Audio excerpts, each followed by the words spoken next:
The cobblestone roads of the historic Nakasendo Route and the quaint Edo period post towns of the Kiso Valley will make you feel like you have taken a step back in time to the age of the samurai.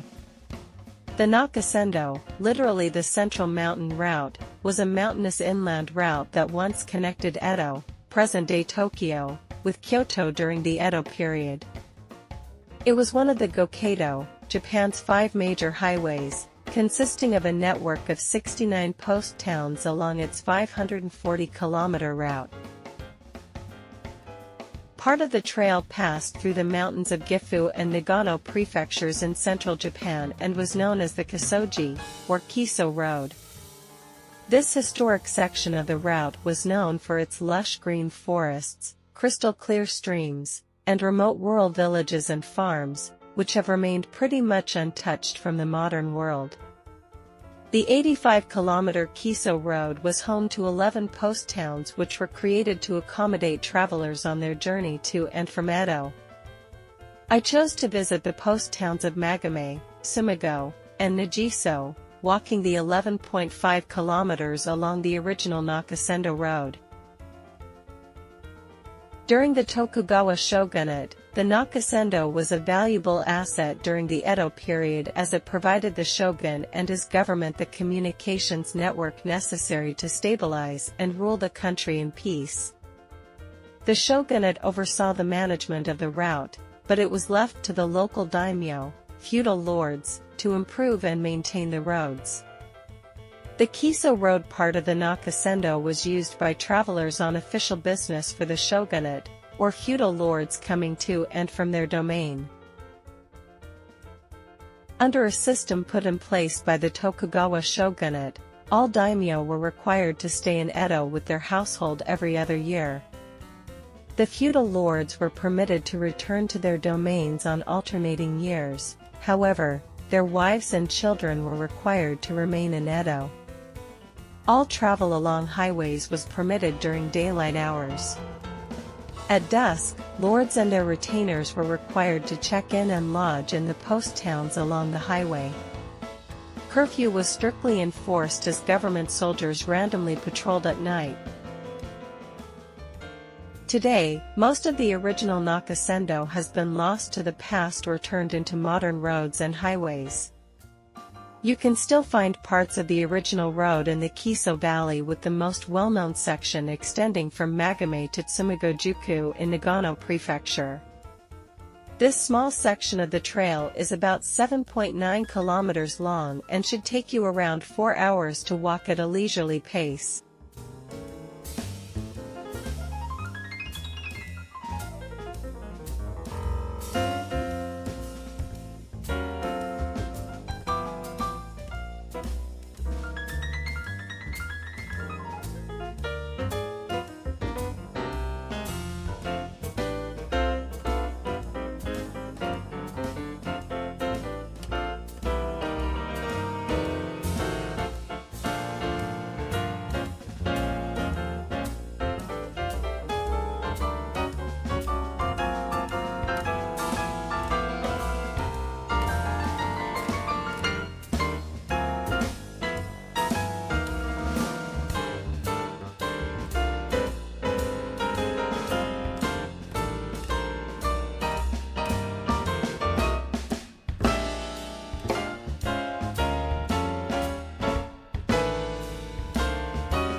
A great starting point for exploring the Nakasendo is Magome.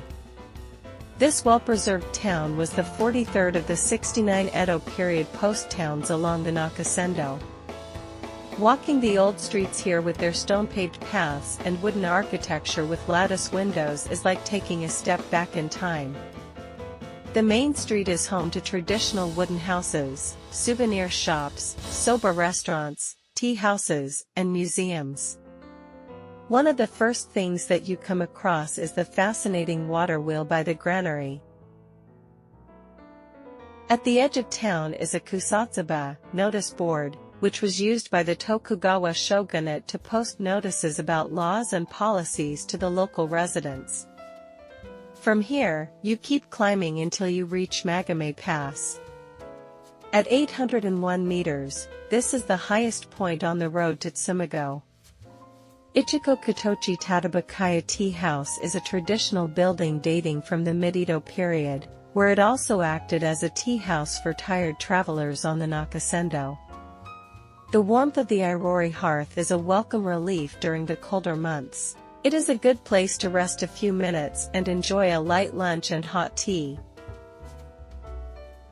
Once you are fully energized, you will continue your journey on Nakasendo in the Kiso Valley. About 90% of the Kiso Valley is covered in forests, giving you a chance to see some tall hinoki cypress, Japanese umbrella pines and cedar trees. Covered in last night's snow, walking the trail was both fun and wet. The dirt path following the stream below leads you towards two amazing waterfalls. The Odaki and Midaki waterfall, male and female waterfall, is thought to refresh your body, mind, and soul and transport you into another world with its reinvigorating natural power. The locals tell a story about legendary samurai swordsman, Musashi Miyamoto, who is said to have practiced his astonishing sword skills here. At this point you have nearly reached your destination, with the winding stone path of the Ishidatami signaling your final descent into the post town of Tsumago. This old stone path with its twists and turns is regarded as being the most photogenic part of the original Nakasendo Road.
Tsumago is one of the best preserved post towns in Japan and was the 42nd of the 69 post towns on the Nakasendo.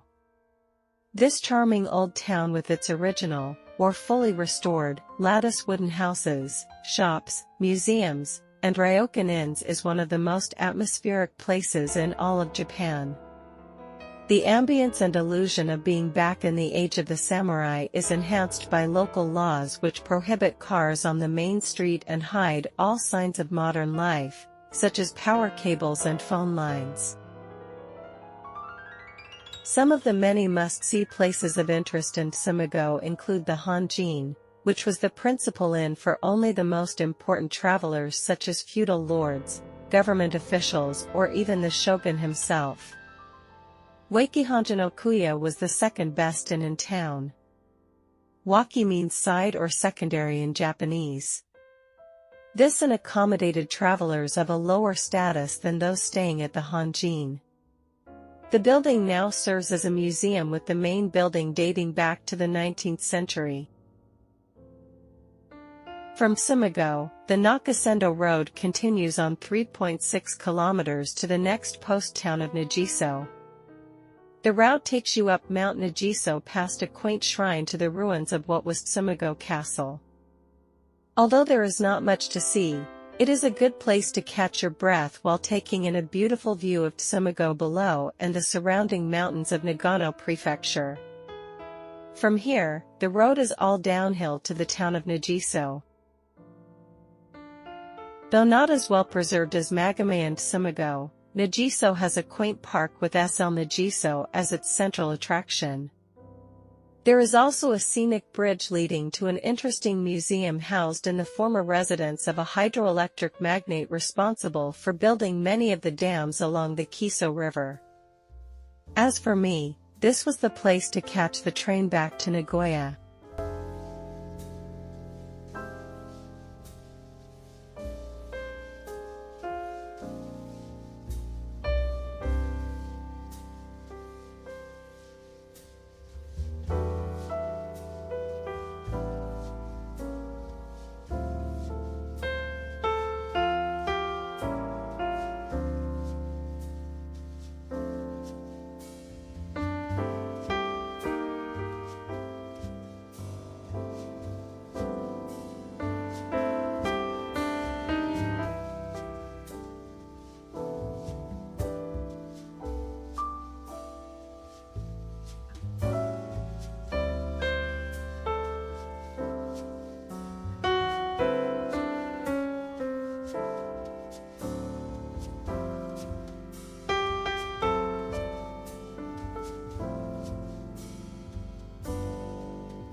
you.